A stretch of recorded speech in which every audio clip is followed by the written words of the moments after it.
Well, good day, everyone. It is the 9th of April and time for another one of our daily doses. I hope you're getting something out of these in our study of the book of James. I would encourage you to turn your Bibles to the book of James, chapter 1, and we are specifically going to be looking at verse 27 today, just that one single verse. It's a verse that most of us know, most of us love, most of us cherish. But just a minute, we're going to read it together, kind of go through it, and then try to draw out some lessons. But I do want to begin by expressing to you just how great it is to be able to have this time to come and share. We are doing it on a couple of different platforms. If you are, joining us on YouTube Live, can you take her in there? And you can now also join us in the Zoom room that we use for our Sunday morning worship as well. So if you like Zoom better and you'd rather do it that way, you can, of course, log into Zoom or download the app, and you can also meet us there as well. So just know that you have those two platforms. If you like the YouTube and you like seeing it live there, then by all means stick with that, and you can continue to watch it there. Just kind of let me know. Just sort of in survey fashion, I would like to get some feedback from the people who do watch the program, either at the time or if you have to watch it recorded.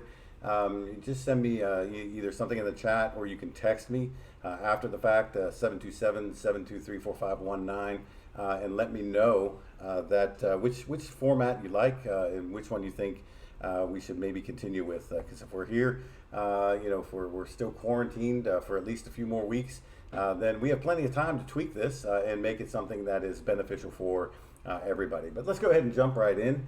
Let's go ahead and jump right into our study together. And I'm going to read from the book of James in chapter 1 and verse 27. Of course, James, who is the half-brother of Christ, and one of the leading disciples in the Jerusalem church at the time. He writes this book, and it's a book that's very, very practical.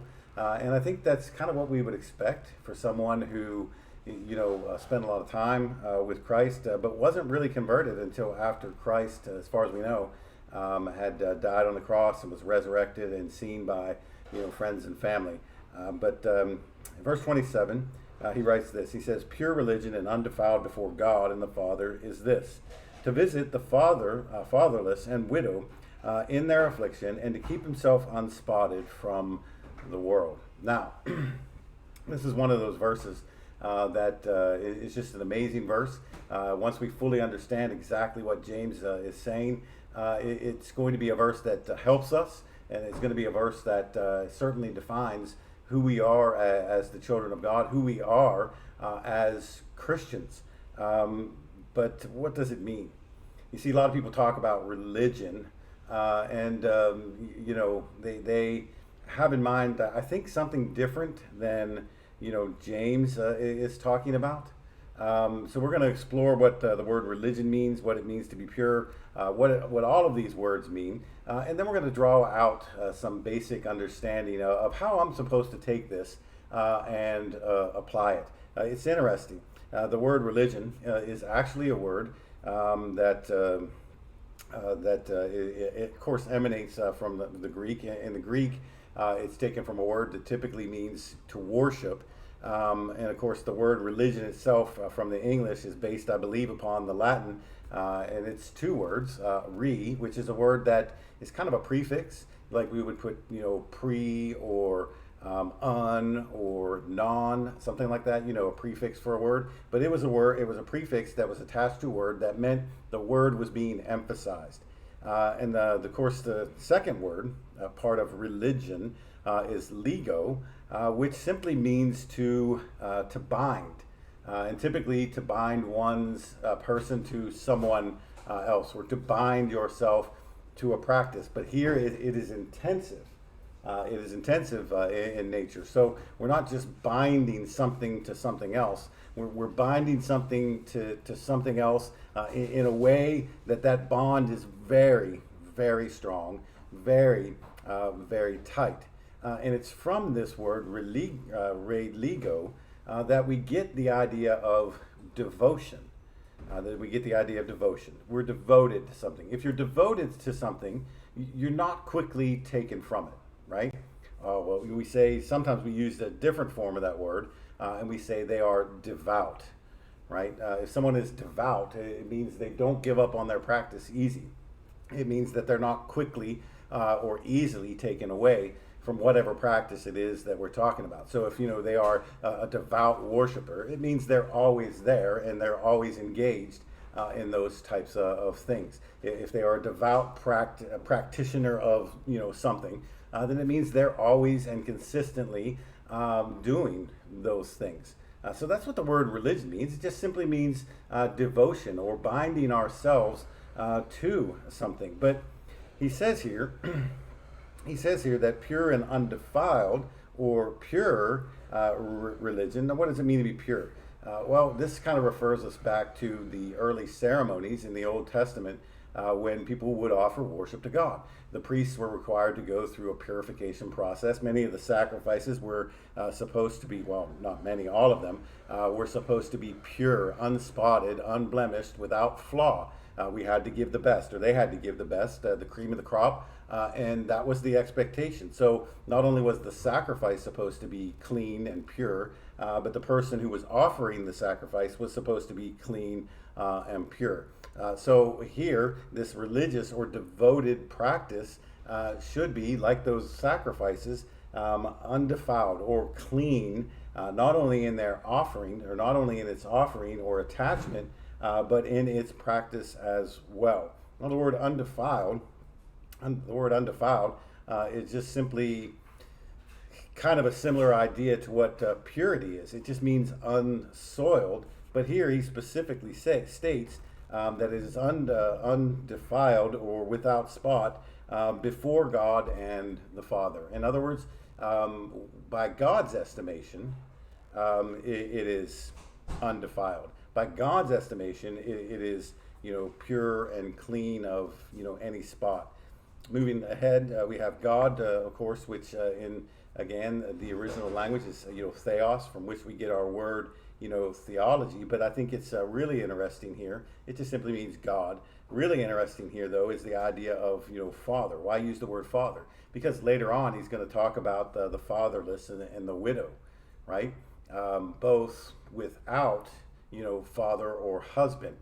In other words, there's this manly part of that relationship that used to be there, but it is no longer there. So God the Father is going to look upon his people, his devoted people, and judge that devotion based upon how they are acting in that capacity as a fatherly role. And he says to visit the fatherless and widow in their affliction and to keep himself unspotted from the word. The idea of unspotted is simply, again, the idea of unblemished, without spot. So I want to point out just a few things here about this verse. And there's a lot we could say, and you could dig really deep into some of this, and I think it would benefit us greatly. But in a devotional period like this, I think it's important for us to kind of keep it to a few points so that we can walk away with something that is not only encouraging to us, but something that we can really, really put into practical use. Number one, religion must be pure, right? 3 times in the text, he talks about how our devotion to God must be attached to the idea of purity. Of course, devout, devoted, religion means that we have bonded ourselves to God, right? That's what the word means, religion, religio, strong bond. All right, so we're bonding ourselves towards God, and that bonding has to be a bonding that is pure, unspotted, without blemish. Well, John says the same thing. He says it a little differently, but over in 1 John chapter 1 and verse 7, he says, that we walk in the light as he is in the light. Essentially the blood of Christ continually cleanses us. So when we're walking in, the light that purifies us, right? It's not that you're not going to sin. It's not that you're not going to do things wrong. It's just that we are constantly bringing those things we do wrong to Jesus for the forgiveness of our sins, so that he can make us pure, that he can make us whole, that he can make us without blemish. We're walking in his like. Well, the same thing is true here. Pure and undefiled religion is dependent upon that relationship that we have in God and the bond or strength of the bond that we have, with Him. So it must be pure. I can't be out here doing whatever I want to, living however I want to, and somehow call myself a devoted follower of Christ, a devoted follower of God. And number two, it must have the characteristic of, the Father. He mentions himself, or he mentions, the Father here, I believe, on, purpose. Pure and undefiled religion before God the Father is this: to visit the fatherless and widows. Right? So it's before God and the Father. I mean, he could have just said God, right? But why God and the Father? Well, because when we are devoted, or we are showing our devotion in the presence of God toward our fellow human beings, it must have that nuance that is like a father. Well, what does that look like? Well, number one, it should be defined by, love. A father should love his children. Number two, it should be, something that, is invasive. And I don't mean that in a negative way. I mean that as, it should be concerned with more than just the surface presentation of something. Children expect something different from their father than they do the stranger. They expect a depth of relationship there. So if we're practicing pure and undefiled religion before God and the Father, then God has an expectation that we are acting in that fatherly capacity. And that's why I think he uses the word visit here. Visit doesn't mean for us to go and share some cheesecake or pie or have a cup of coffee with someone. Now, we visit, and in the modern day kind of application of that English word, that's what we mean. We're just visiting with one another. Hey, let's spend some time visiting with one another. Let's visit over lunch, and we mean kind of get to know one another. But this visit, it literally means to give an extensive inspection of something. All right, so when it says to visit the fatherless and widow, it means to give an extensive inspection of where they are, what they need, and then how we can fulfill it. And he even gives us direction in this. He says, in their affliction, right? So we're not going in finding the littlest thing that they need and taking care of that and ignoring their affliction. No, the affliction is kind of the guiding principle for where our efforts need to be, where we need to be acting like, a father. In other words, up to this point, what God is basically saying is that his expectation for those who are practicing pure religion, right, is that they are going to help other people. They're going to be his hands, his feet, his arms, his resources, his time, his energy, in the lives of people who need him in their lives, right? So when you look at your neighbor, and it's that it's that widowed elderly person, and they need the grass cut, or they need a new refrigerator, or they need other things, whatever the need might be. I think God's expectation is that we are stepping in. Now, a lot of people would say, well, I don't want anything to do with your religion. Do you really think they mean that they don't want anything to do with helping people? You see, that's how God defines religion. God defines religion this way: a devoted practice of giving God worship and praise by helping your fellow men. We show our devotion to God by showing our devotion to the people who are around us. And then I think the final thing that I want to point out is that it must be it must be personal, right? This pure and undefiled religion must be personal. So he gets down to the end of the context, and he says, not only are we serving other people, but then we need to be concerned with ourselves as people, us personally. Keep yourself unspotted from the world. Now, from the world just simply means the influence of the evil things that are in the world, the things that tempt us, the things that try us, the things that are going to test us that are in the world. Many of these things are benign things. For instance, money is not a good or an evil. It can be used as a tool for either one of those things. But it can certainly test us, and it can certainly try us, and it can certainly, tempt us. And when we use it inappropriately, then it can be the thing that causes us to have a spot or blemish. And this is kind of how it looks, right? I see the widow, I see the orphan, I see someone who has, need.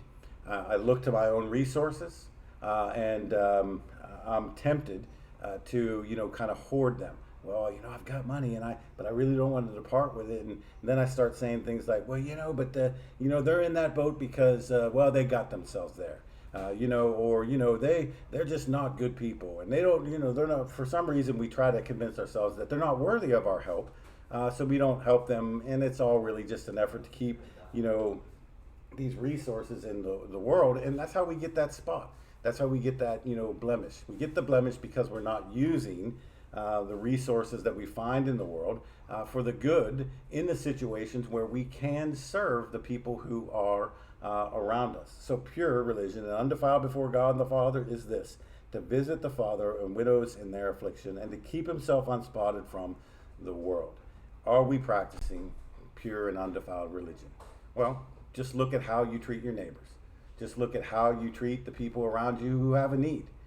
Do we help them at all? Do we treat them at all? Do we, reach out to them? If not, then it's really probably best for us to really take a look at what we understand about devotion to God, what we understand about pure and undefiled religion. Where is the heart of Christianity? And I tell you this, what James says is that the heart of Christianity, the heart of being devoted to God, is being devoted to our fellow man. This has been your Daily Dose. I appreciate you guys showing up. If you have things that we need to update on our prayer list, please, in the Zoom room, you can put them in the chat. You can also text them or email them to me, 727-723-4519, or edbenish@gmail.com. But that is all I have for today. I hope you have a great and wonderful day. Tomorrow is Good Friday, as is practiced by many in the world, and a lot of our kids are off of school. I know I am. I'm going to enjoy that time, not sitting so much in front of this computer screen. But I hope you have the rest of your day. I hope the rest of your day is certainly a blessed day. And again, this has been your Daily Dose.